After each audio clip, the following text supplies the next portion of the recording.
Helen Keller's life is a powerful and emotional story that has inspired countless people around the world. Born in Alabama, USA, in 1880, Helen was a healthy baby. But when she was just 19 months old, she became seriously ill and lost both her sight and hearing. Despite this major setback, Helen grew into a symbol of strength and determination. Her early years were full of frustration. Unable to hear or see, she couldn't speak or understand the world around her. She couldn't play like other children and often acted out in anger. Still, Helen created her own signs to try to communicate with her family, who loved her deeply and never gave up hope that she would find a way to live a better life. Everything changed just before Helen's 7th birthday. A young woman named Anne Sullivan arrived to become her teacher. Anne, who had once been nearly blind herself, had studied at the Perkins School for the Blind. She was only 20 years old when she began teaching Helen, and she would remain a key part of Helen's life for many years to come. Though Helen was difficult to teach in the beginning, and was patient and dedicated, Helen later described Anne's arrival as the most important day of her life. Anne's teaching method was simple but powerful. She began by placing a doll in Helen's hands and spelling out the word doll, using finger signs in Helen's palm. At first, Helen didn't understand. Words had no meaning for her.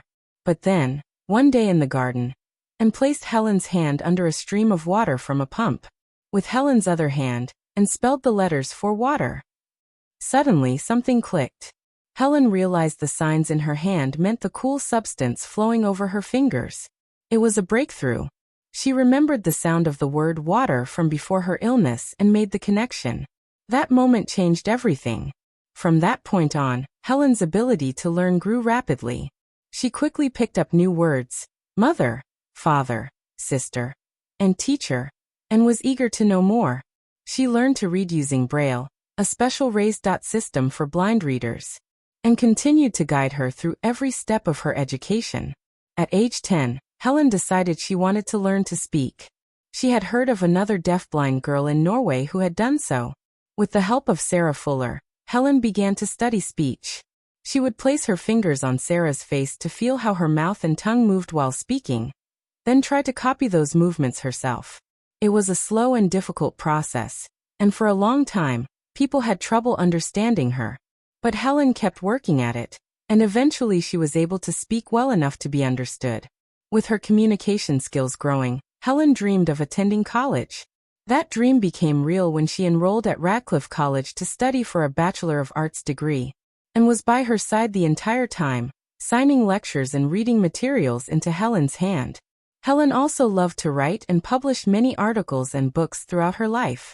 Her most famous work, The Story of My Life, was published in 1903 and has been translated into more than 50 languages. Helen became a strong voice for people with disabilities. She raised money to support their education, and fought for equal rights for women and the disabled. She traveled across the world, giving speeches and meeting people who were inspired by her strength. She communicated with others by touching their faces and feeling how their lips moved, always showing that disability did not limit one's ability to connect and contribute. In 1924, she helped create a fund in her name to support schools for the blind and produce books in Braille. After World War II, Helen spent time with wounded veterans in the United States. Many had lost their hearing or sight, and Helen's visits gave them encouragement and hope. She called this time one of the most meaningful experiences of her life. Between 1946 and 1957, Helen visited 35 countries.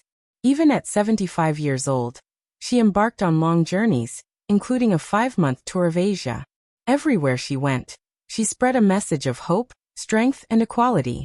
She met many world leaders, including U.S. President John F. Kennedy and Indian Prime Minister Jawaharlal Nehru, always advocating for a world that embraced those with disabilities.